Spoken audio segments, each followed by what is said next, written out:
I am somewhat of a supplement minimalist. After all, I went 8 years training consistently, 4 years of which being on social media as a fitness creator before I even thought of taking creatine. And overall, I want to be the crowning example for y'all that you don't need any supplements in order to build an aesthetic physique. After all, I could have clickbaited this video and said the only 2 supplements you actually need to build muscle, but that just won't be true. You don't need any supplement in order to build muscle. So with that in mind, I say all of this not to brag, but to tell you that you shouldn't take my advice lightly, that these are the only 2 supplements that are worth considering taking if you want to maximize muscle growth. Let's get into it.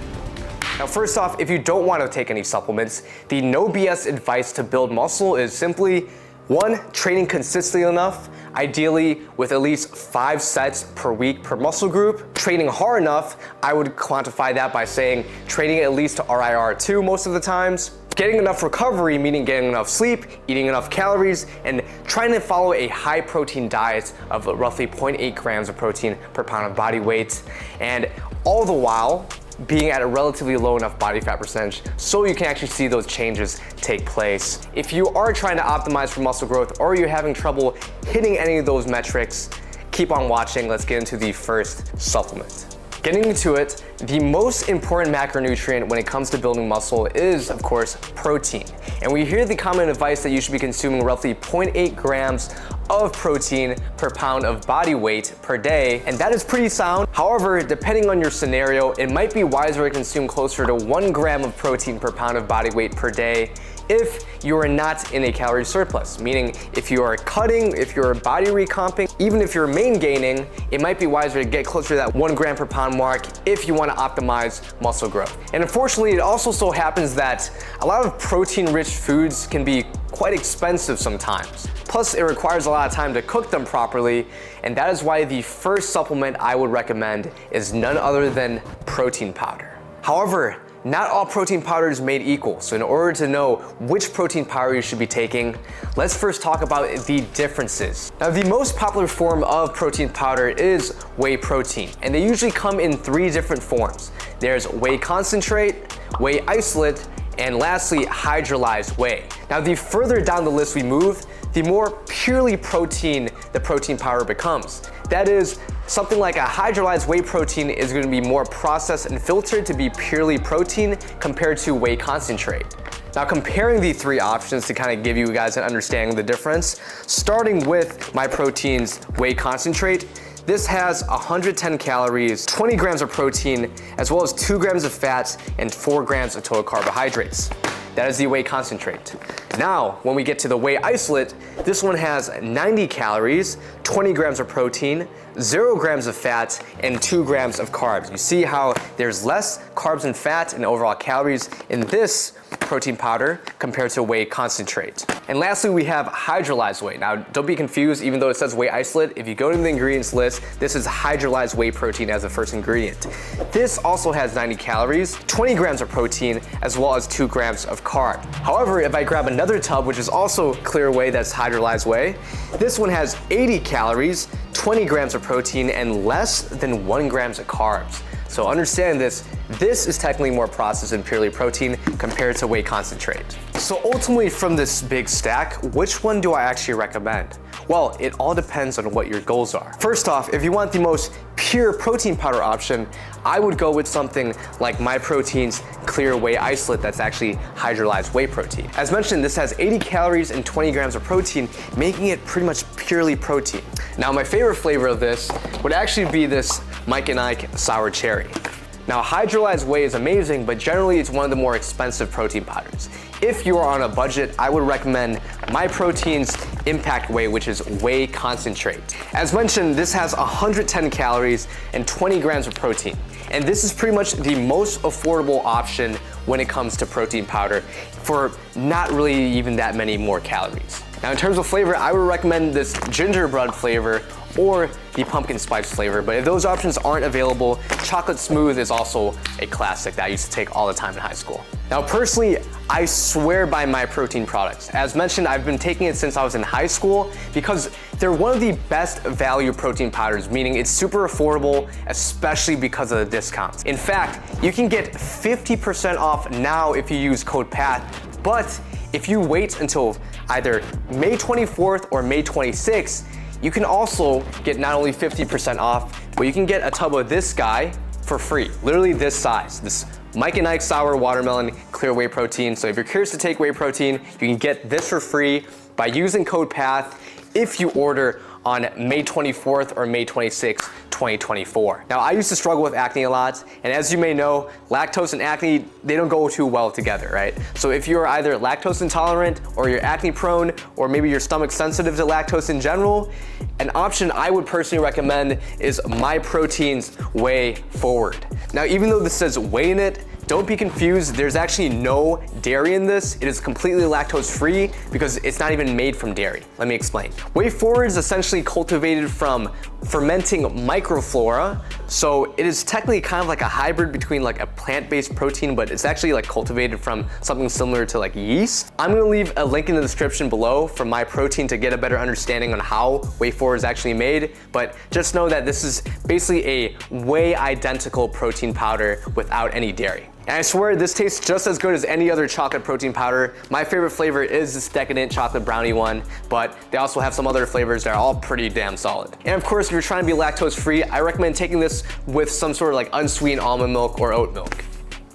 Now, if you're dieting, my choice would once again be MyProtein's Clear Whey. Let me grab a different flavor this time. We got Jelly Belly Berry Blue. Echoing what I said before, this pretty much has the best macros I've ever seen in a protein powder. It's 80 calories, 20 grams of protein, and if you know that there's 4 calories in every 1 gram of protein, if you do the math, this checks out to this pretty much being purely protein. But on top of that, this is also meant to be taken with water because it's clear whey, right? It tastes more like a juice or more like pre-workout, making this personally a really good option during the summer when you want something more refreshing, or if you're just bored of milky protein powder, this is a really good option. I am like a bull when it comes to clear whey, super bullish on this.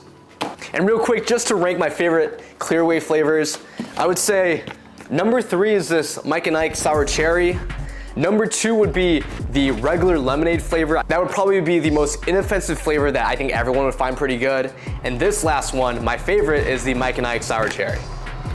And then if you're bulking, I wouldn't recommend taking a mass gainer because it's just a bunch of empty carbs. Instead, I'd opt for taking something like MyPro's The Whey line. So this is MyProtein's premium line of protein powder, which is essentially a blend of whey concentrate, isolate, as well as hydrolyzed whey, but it also has digestive enzymes to help with digestion, which is a big thing when you're bulking. I know when you're bulking, you tend to feel super full and very sluggish, so the digestive enzymes should help out. This is definitely the best option, and my favorite flavor for the whey is this Jelly Belly chocolate pudding. I don't know, the flavor is technically trademarked from Jelly Belly. I would imagine that's why they have that on there, but it pretty much tastes like any other chocolate protein powder, most resembling the gold standard Optimum Nutrition chocolate flavor that you can find in Costco, but this can be cheaper and it has the digestive enzymes.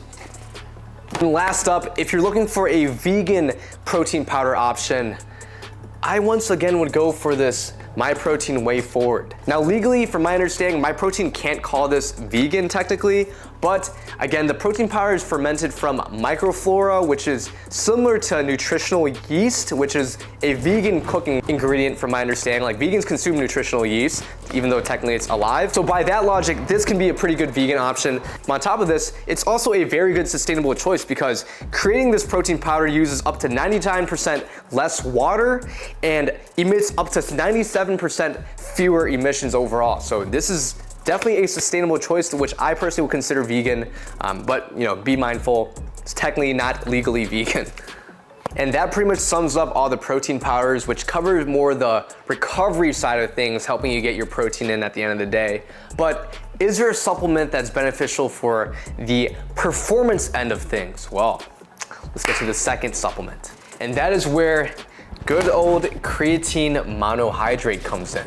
Creatine monohydrate should have a noticeable impact on your overall muscular endurance during your workouts. Meaning instead of 8 reps of bench press at 185 pounds, you might actually be able to get 9 or 10 reps at the same weight.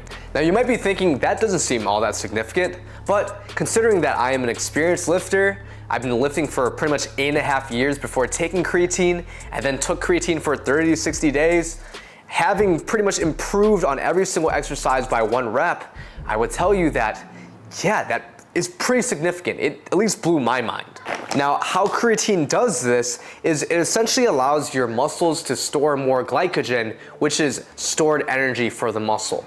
And because glycogen is stored in the muscle via water, this is why you hear you gain water weight after taking creatine, and you tend to gain a few pounds from being on creatine. In fact, you shouldn't be scared of gaining water weight while on creatine, because the water weight that you gain on creatine resides inside the muscle to help you look more full and more muscular overall, as opposed to outside the muscle, which would be closer to edema. Now, I made a whole entire series documenting my journey on creatine. So I hopped on creatine for 30 days, then 60 days, and then I even hopped off creatine for 30 and 60 days to see if I would retain my strength. And keeping in mind that I am an experienced lifter who's been lifting for 8.5 years, now closer to 9 years, the fact that I actually saw an impact from taking creatine was huge for me, and it really opened my mind on how effectiveness creatine monohydrate actually is.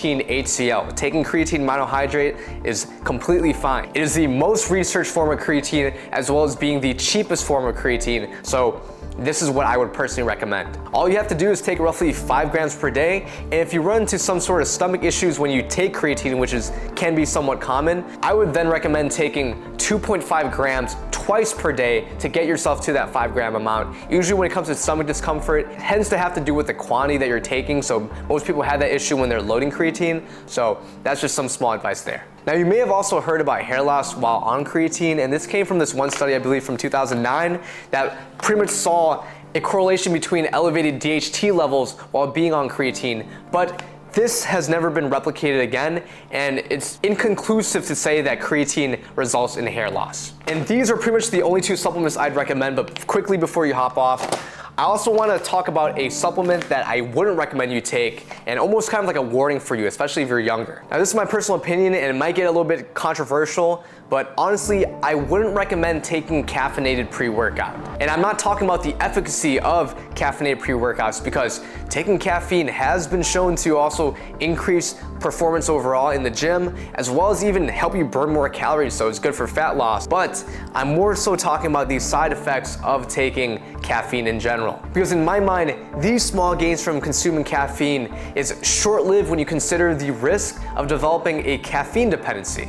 Now, from my personal experience, while I've never taken really caffeinated pre-workouts that's above 250 milligrams of caffeine, I have had like a strong cup of Vietnamese coffee before, which should be around comparable to around 200 milligrams of caffeine. And I will tell you that every time I consistently take caffeine at that level, so above 100 milligrams of caffeine, I noticed that when I eventually hop off caffeine, I tend to have some sort of withdrawal symptoms pretty consistently. And this has been going on for roughly like 3 years at this point. Now, with the withdrawal symptoms I would experience is me stuttering more in my videos, me having more brain fog, but the most noticeable withdrawal symptom and the most annoying one of all was I would develop this like short-term headache I would get consistently at night. I even tested it one night where I consumed caffeine at night while I had that headache. I think I had like a Diet Coke or something, and immediately after 10 minutes, the headache went away. If you're considering taking it, my personal recommendation is you're better off not taking it, because it's also super expensive. But again, just my personal experience advice, you can do whatever you want. And those were the only 2 supplements I'd recommend taking, plus that bonus one I think is kind of not worth the hype. Thank you guys so much for watching this video, and I hope you found this useful. Don't forget to leave a like to support my page, and if you're gonna subscribe to me, might as well hit that bell so you can get these videos as they come in hot. Thank you guys so much for watching. I'll see you on the next one. Peace.